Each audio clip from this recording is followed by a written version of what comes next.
कि हाथी को तो पाल सकती है सरकार, खरगोश नहीं पाला जा रहा है। जितना पैसा एक अधिकारी पेट्रोल में खर्च कर रहा है उतना तो एक सिपाही का वेतन भी नहीं बनता है। पेट्रोल का उनकी सुख सुविधा का इतना पैसा खर्च कर रही है गवर्नमेंट, और एक सिपाही के लिए नहीं कर सकती। सिपाही के लिए गरीब हो गई सरकार, और अधिकारियों लोग कोई गरीब ही नहीं है, तो वो अपने साहब गरीबी के आलम की बात कर रहे हैं तो एक सवाल उठ जाता है जी। गरीबी तो इस हद तक आ गई है कि अग्निवीर योजना ला दी गई, 4 साल आओ ड्यूटी करो और घर जाओ। हम खुश हैं उससे, खुश है आप? हाँ, वो कैसे खुश हैं हम? अगर सिपाही को 4 साल के लिए अग्निवीर में शामिल किया है तो अधिकारी को 4 साल क्यों नहीं किया? वही तो सवाल है कि उसको नहीं किया। हाँ, अगर सबको समान करते हैं तो हमें कोई प्रॉब्लम नहीं है इसमें। अधिकारियों को ले लिए, उनको भी समता कर्मी पे ले लो, जैसे सिपाही को ले रहे हैं। तो लॉन्ग पीरियड ड्यूटी जैसे थी, नहीं, यही तो गलत है, यही तो गलत है। एक देश में 2 नियम, यही तो गलत है। सबकी समान होनी चाहिए। उनकी 60 साल में सर्विस की देखो ऐसा है भाई, चाहे एमए किया हो, चाहे हाई स्कूल पास किया हो, नौकरी की जो लाइफ है बच्चे उसी हिसाब से बढ़ते हैं, छोटे होते हैं, पढ़ते हैं। तो लाइफ लॉन्ग लाइफ की नौकरी जो है सभी को चाहिए, रोजगार सभी को लॉन्ग लाइफ का चाहिए। ऐसा तो नहीं है कि मेरी जरूरत 10 साल में खत्म हो गई, सिपाही की तो 4 साल में खत्म हो गई, जो एक छोटा सा वेतन ले रहा है। और सिपाही से 10 गुना वेतन ले रहा है अधिकारी, उसकी जरूरत 60 साल में खत्म नहीं हो रही। हाल तो ये हो गए हैं, बाप बनने से पहले ही रिटायरमेंट हो जाएगा। बच्चा पैदा हो तो पता चले कि बाप रिटायर है ऑलरेडी। शादी नहीं होगी, शादी नहीं होगी, शादी नहीं होगी। अगर आप 4 साल जो आप आज मेरे ही को बात आए कि मैं अपनी बेटी की शादी करने जा रहा हूँ तो मैं नहीं करूँगा, उसका फ्यूचर सिक्योर नहीं है, और उसका फ्यूचर सिक्योर नहीं है तो मैं कैसे अपनी बेटी दे के आऊँगा?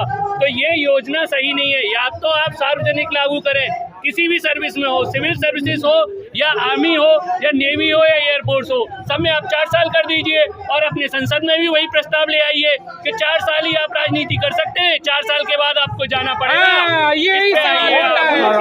अग्निवीर नहीं, संसद वीर भी होना चाहिए, संसद वीर भी होना चाहिए। अग्निवीर नहीं, संसद वीर लाइए, संसद वीर की जरूरत है आज हमें। उनकी भी पेंशन खत्म होनी चाहिए। अभी जो 4 साल हमारा जवान जा रहा है, मेरा लड़का था, वो भर्ती हो गया, बाद में बोल दिया अग्निवीर। अब अग्निवीर में जो बंदा 4 साल नौकरी करेगा, 2.5 लाख रुपया, 2.5 लाख अफसर बोलेगा सेवादारी करेगा और तेरे को नौकरी मिलेगी। उस पर क्या गवर्नमेंट ने बनाया रूल का जो 60% मांग हो जाए कि सदन वीर भी हो जाए, सदन वीर हो जाए तो फिर सभी को मौका मिलेगा ना। आप भी बनोगे सांसद, आप भी बन जाओगे सांसद होगा ना। जो बच्चा अग्निवीर बन के आया है सबको सदनवीर बनने का भी सदनवीर का भी मौका मिल जाएगा। एक और भारत सरकार प्रस्ताव ला सकती है नेता तरीके से आप संसद में आ रहे हो, पहले 4 साल नौकरी सेना में करोगे, उसके बाद आप संसद वीर बनने आओगे। तो ये प्रस्ताव क्यों नहीं ला सकती भारत सरकार? पहले गोली खाओ और उसके बाद अपने संसद में इतना पैसा है, जवान कहाँ से लड़े, टिकट कैसे दिए जाए जवान को? सर पे तो काला धन है, काला पैसा है। सीओ बन गया, कच्चा में आ गया, बोला ये हमारी ड्रेस है, जवान की कैप नहीं लग रही, उसकी चार्जशीट बना देते, बोला इसकी चार्जशीट बनाइए साहब। कितने अधिकारी है, कच्चे में भी ड्यूटी चलेगा, उसकी चार्ज कटेगा। अभी जो हमारा जो बजट पास होता है संसद में या पार्लियामेंट में, ये हंगामा करते हैं, अरबों रुपया हमारा खर्च हो जाता है, किसका है? हमारा है। एक जवान को पैसा देने के लिए इनके पास पैसा नहीं, और संसद में हम हमारा पैसे को खर्च कर रहे हैं, अरबों रुपया लगा रहे हैं। हर घंटे में 5 करोड़, 6 करोड़। वो पैसा किसका है? वो भी तो हमारा है। हमारे पास पैसा नहीं है। जो हंगामा करेगा संसद फेल हो, जो बजट हो जाता है, जो हंगामा करेगा उसके खाते में पैसा कटना चाहिए। बिल्कुल, उनका पैसा कटना चाहिए। अरे वो सब तो बात की बात है, पैसा कटे न कटे, एक लड़ाई तो जरूर चाहिए थी, संसद वीर भी हो जाए। जब संसद वीर होनी चाहिए साहब, लड़ाई कैसे हो? 80 साल की उम्र में नेता कैसे बन सकते हो? आप 80 साल की उम्र में नेता बन रहे हो, ये प्रस्ताव क्योंकि वो संसद में बैठे हैं, राज्यसभा में बैठे हैं, उनका साइन उनके हो रहे हैं हर जगह, सैनिकों का सिर्फ वोट डालते टाइम तो इतने वादे किए जाते हैं कि चाहे प्रधानमंत्री हो या भारत सरकार का कोई प्रतिनिधि हो, वहाँ जाके जवानों के साथ बॉर्डर पे बैठ के खाना भी खा लेंगे दिखाने के लिए, लेकिन जब बात आती है जवानों के हक की तो फिर कोई नहीं आता। आज 80 दिन हो गए इस संघर्ष को, दिखाइए, उठाइए उसको के लिए ये देखिए इसमें लिखा हुआ है 23 फरवरी को इन्होंने यहाँ पर शुरुआत की थी। 80 दिन हो गए, 10 मई को आज 80 दिन हो गए। 80 दिन समझ रहे हैं, लंबा पीरियड होता है। कौन आया या भूखे प्यासे जवान फरवरी से किस लेके तरीके से रह रहे हैं, आज तक कोई नहीं आया, प्रतिनिधि मिलने। लेकिन जवान ने अपने डिसिप्लिन में बधे हुए, इसलिए कोई उग्र नहीं हो रहा है। मैं बताता हूँ कब आएंगे, मैं डेट बताता हूँ, सुनिए आप लोग कब आएंगे। आने वाला है लोकसभा, आने वाला सब लोकसभा तो आने वाला है। आएंगे दरवाजे से बनाएंगे आपको, दरवाजे पर जवाब भी मिलेगा बढ़िया वाला। हाँ। इस बार जवाब भी मिलेगा। वोट डालना हमारा जन्मत अधिकार है, उसको हम जैसे चाहे वैसे यूज करेंगे। जो सरकार को हमने वोट दिए थे और सैनिकों ने बढ़ चढ़ के हिस्सा लिया था, इसके प्रति बढ़ चढ़ के हिस्सा लिया था सैनिकों ने। दरवाजे पे स्वागत होगा इस बार? कोई स्वागत नहीं होगा। आज की डेट में हम सब फौजी भाइयों ने एक संगठन बना लिया पूरे भारत में, कि अभी हम ये काम करेंगे, अपना एक फौजी भी खड़ा करेंगे, फिर हम लड़ाई, हम चुनाव भी लड़ेंगे, हमारे फौजी लड़ेगा। और ये भी संसद में पास तो चैलेंज अब देंगे सत्ता के गलियारे से। सत्या के गलियारे से चैलेंज करना पड़ेगा। इनके घरों में अरबों रुपया निकल रहा है, वो पैसा कहाँ से आ रहा है? वो जनता का है, ये सीधी सी बात है। वो कहाँ से आ रहा है? में मान जाओ, और नहीं तो सत्ता के गलियारे में ही अब लड़ाई होगी, अब आर पार हो जाएगा। मीडिया तो होना है, जब संघर्ष करने के लिए बैठे तो आर पार के लिए बैठे। सैनिक कभी वापस नहीं लौटता है, एक बार कदम आगे बढ़ाता है तो वो आगे जाता है। या तो उसको गोली लगेगी तो अगर तिरंगा में आएगा, या फिर जीत के आएगा। दो ही काम होते हैं सैनिक के, और वही होगा, या तो हम ये जीतेंगे, नहीं तो दूसरे तरीके से जीतेंगे। यहाँ तो सैनिक एकता जिंदाबाद, सैनिक एकता जिंदाबाद, सैनिक एकता जिंदाबाद। हमारा एक ही है, करो या मरो, हम आए हैं तो कुछ लेंगे। भारत सरकार को झुकना पड़ेगा और हमारी मांगे माननी पड़ेंगी भारत सरकार को। एक सवाल आखिरी, सत्याग्रह तो दिखा दिया 80 दिन का, सरकार को सब कुछ और मालूम है। भगत सिंह की क्रांति भी अब दिखाएंगे। दिखाएंगे। सर हाँ, भगत सिंह की क्रांति फोटो में दिख जाएगी। भगत सिंह की क्रांति 2024 के चुनाव में ही दिख जाएगी। या तो भारत सरकार इससे पहले अपना जो भी हमारी मांगे हैं, जो भी हमने पत्र दे रखे हैं, कहो कि भीख नहीं है, भीख ये नहीं, हमारा अधिकार है, अधिकार है, ये अधिकार है। ये हमारी जो मीडिया है, भीख नहीं मांग रहे हैं, हम हक नहीं है, अधिकार ही मांग रहे हैं। सर, हमारा अधिकार बनता ये है। हक है आपका, हमारा हक है। हम आपके चैनल के माध्यम से ये बोल रहे हैं, हमारे सुधीर चौधरी साहब बोलते हैं, हम आज तक आर भारत बहुत बड़ा नंबर 1, फलाना नंबर 1, आज तक 81 दिन हो गए। ये कहाँ गए चैनल, किसके हैं? इंडिया हमारी आजाद है, देश आजाद है, नहीं निकलेंगे, क्यों परेशान है आप? किसकी मीडिया है? क्यों नहीं निकलेंगे? वो एसी वाले हैं, एसी वाले क्यों हैं? नहीं ये निकलेंगे। फौजियों की आवाज नहीं सुनेंगे? ये आप पर रोटी सेकेंगे, रोटी। इनकी रोटी अब ऐसे सेक देंगे 2024 में। ये हम अलीगढ़ से आए, हाथरस से आए, और हमारा वादा है जो भी आएगा हमारे से वोट लेने के लिए, उसको आपके वोट ही देंगे। हम रोटी पलट देंगे, रोटी ऐसे पलट देंगे कि याद रखेंगे। रोटी पलट देंगे। हिमाचल जैसा सरकार चाहती है, हमारी मांगों को पूरा नहीं किया जाएगा तो हम 2024 में हिमाचल में जैसे हुआ है ऐसे करके दिखा देंगे।